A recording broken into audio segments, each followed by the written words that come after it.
అనుకుంటున్నారు ఇంత టేస్టీగా ఉంది, ఇంత కలర్ఫుల్ గా ఉంది ఏంటి అనుకుంటున్నారా? ఇదేంటి కాదండి, ఇది బచ్చల కూర పప్పు దాల్. అదిరిపోయింది, డాబా స్టైల్ దాల్ అండి.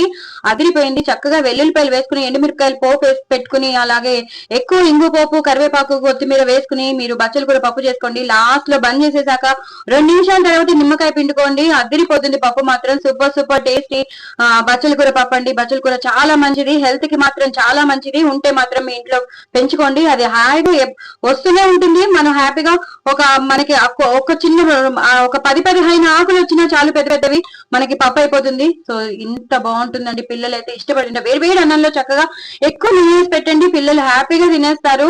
చాలా చాలా ఇష్టపడి తింటారు. మళ్ళీ మళ్ళీ కలపమంటారు. పెద్దవాళ్ళు కూడా అదే చెప్తారు. బోల్డ్ అప్రిసియేషన్స్ మీకు వస్తాయి, మిమ్మల్ని పొగడ్తలతో ముంచేస్తారు. సో మీరు డూ ట్రై అండి. చాలా చాలా టేస్టీగా ఉంటుంది. చపాతీలో కూడా అదిరిపోతుంది. పుల్కాలోకి అయితే ఇంకా చెప్పక్కర్లేదు. లాస్ట్ లో మాత్రం ఒకసారి నెయ్యి మాత్రం పప్పులో వేయండి, అదిరిపోతుంది. అన్నంలో కలుపుకోండి, బట్ పప్పులో కూడా వేయండి. ఇది సీక్రెట్ అండి. ఈ సీక్రెట్ మరి మీ అందరికీ తెలుసో లేదో తెలియదు, కానీ నేను మాత్రం చెప్పేశాను, రివీల్ చేసేసాను. ఎప్పుడైనా సరే పప్పు అంతా అయిపోయాక లాస్ట్ లో ఒక స్పూన్ నెయ్యి వేసేసాం అనుకోండి, అదిరిపోతుంది. సో డూ ట్రై ఇట్ అండి. నా ఛానల్ సబ్స్క్రైబ్ చేసుకోండి, సపోర్ట్ చేయండి. సబ్స్క్రైబ్ చేసుకోవడం అస్సలు అస్సలు అస్సలు మర్చిపోవద్దు. అందరికీ ప్రమోట్ చేయండి, సపోర్ట్ చేయండి. బాయ్.